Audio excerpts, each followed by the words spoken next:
हरि सुन ली बलम जी फरिया के गोबा एह टूटल चरपाई पना कटी हमसे राती तो चुभे चुभे अरे सुनियन सऊ से बदना तो चुभे अरे सुनियन सऊ से बदना। और सुनिए अब थोड़ा बहुत ठुमका लगना चाहिए का भैया, तनी जोर से हल्ला करके बता लगो। देखिए सबका मन है तो थोड़ा सा हल्का फुल्का हम लोग झूम लेते हैं। आइए तो सैया चुभुर चुभू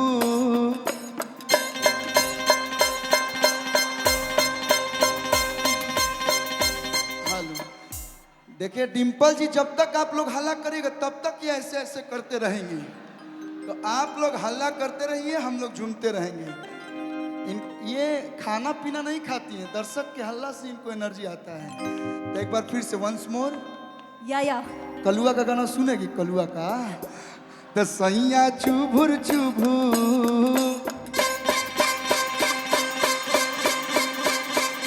सैया चुभुर चुभुर गड़े ओरी चनावा सैया चुभुर चुभुर गड़े ओरी चनावा सुनली बलम जी फरिया के गोबा एह टूटल चरपाई बना कटी हमसे सुनली बलम जी फरिया के गोबा एह टूटल चरपाई बना कटी हमसे शुभे सुनियन सौ से बदना शुभे सुनियन सौ से सैया चुभुर चुभू।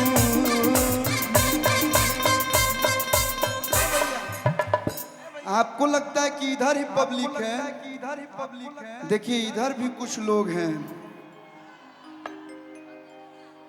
इधर भी हैं, उधर देखिए उधर भी बाहर लोग हैं। आप लोग अंदर आ जाइए। अच्छा पीछे हूँ तनी लाइट उधर का जला दीजिए तो अगर जल रहा है तो। वाह पीछे भी पूरी पब्लिक जुटी हुई है।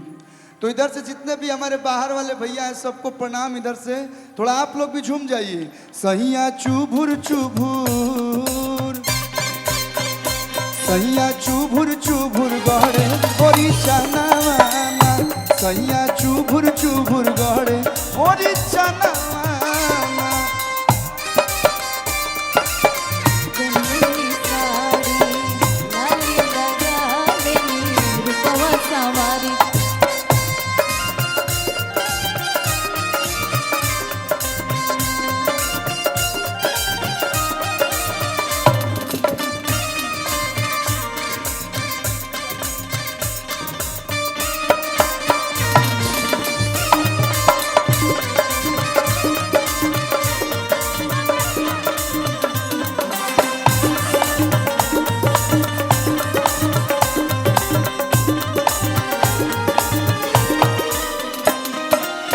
औरतिया कहतिया मुन्ना भैया सुती हम अकेला हूँ तो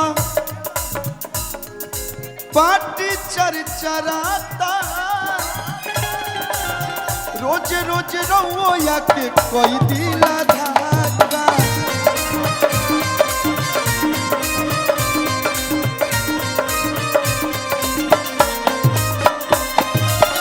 सुती हम अकेला हूँ तो पार्टी चरचराता रोज रोज रो या के कोई दिला धागा।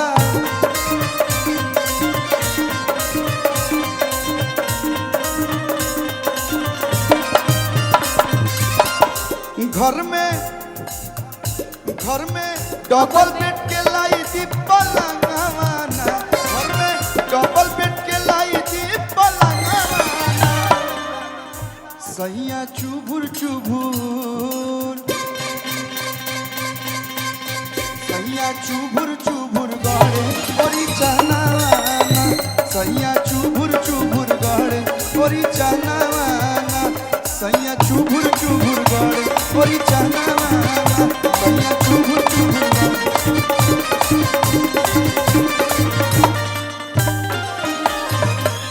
अच्छा लगा हो तो एक बार जोरदार ताली बजा के आशीर्वाद के रूप में प्यारा सा ताली। देखिए आप लोग जितने लोग हैं यहाँ पे, कलाकार ऐसा नहीं है, हर जगह पैसा रुपया सबके पास है, पैसा रुपया गाड़ी बंगला सब कुछ बा, लेकिन आप लोग के बीच हमने क्या ही ना जाए ये प्यार और आशीर्वाद खातिर। एगो गाना आप लोग हमारे सुन ले हो कब लोग, किया के नाच रे पत्थर की नगीन जैसा। हाँ यही चाहिए। देखिए डिम्पल सिंह जी हो, हम हो, और वहाँ पे अगर डांस ना हो तो ऐसा हो ही नहीं सकता है, थोड़ा कम अधूरा अधूरा सा लगता है। और हम लोग के बीच देखिए सामने सारे डॉक्टर साहब लोग बैठे हैं, सभी का स्वागत, सभी का अभिनंदन है। आप लोग का प्यार ऐसे ही बना रहे। आप लोग भगवान के दूसरे रूप हैं, सब लोग बोलते हैं, हम लोग तो कई बार आजमाए हैं, तो आप लोग का भी स्वागत है। एक बार फिर से सारे यूपी पुलिस के जितने भी अधिकारी हैं, सभी प्रशासनिक अधिकारी का सबका स्वागत, सबका अभिनंदन। बोलो हो गई बाबा। तो आप लोग अगर बोलेंगे तो एक हम चाहते हैं कि डिम्पल जी के साथ एक लाइव डांस परफॉर्मेंस हो जाए। हाई कुल हाला पे तो हम वापस चल जाए ना, तनी जोर से बोला लोग हो भैया। आजमगढ़ महोत्सव के नाम असही नहीं खे, जितना सुंदर तरीका से, जितना शांति तरीका से, जितना प्यारा माहौल एजा बनल बा, और एजा के व्यवस्था, एजा के जितना भी, चाहे वो साउंड से ले ली, चाहे हमारे जितना भी सुविधा बा, सब लोग के दिल से बहुत बहुत धन्यवाद कि इतना सुंदर व्यवस्था आप लोग कहनी लोग। हम चाहता नहीं कि वो सॉन्ग को प्ले कर दिया जाए और सारे लोग झूमेंगे, सारे लोग अपने अपने जगह से नाचेंगे कि हमार नामे अरविंद अकेला हो, लेकिन हम अकेले नहीं खी आई, डिम्पल जी भी आइल बानी, भोजपुरी की बहुत ही खूबसूरत एक्ट्रेस, बहुत ही सुंदर एक्ट्रेस। हम चाहते हैं डिम्पल सिंह जी आप भी आइए और एक बार जोरदार ताली बजा के आप लोग स्वागत कर दी। लोग जोरदार ताली बजा दीजिए। हाँ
तो डिम्पल सिंह जी के लिए एक बार फिर से आप लोग जोरदार ताली बजा दीजिए। हाँ हेलो।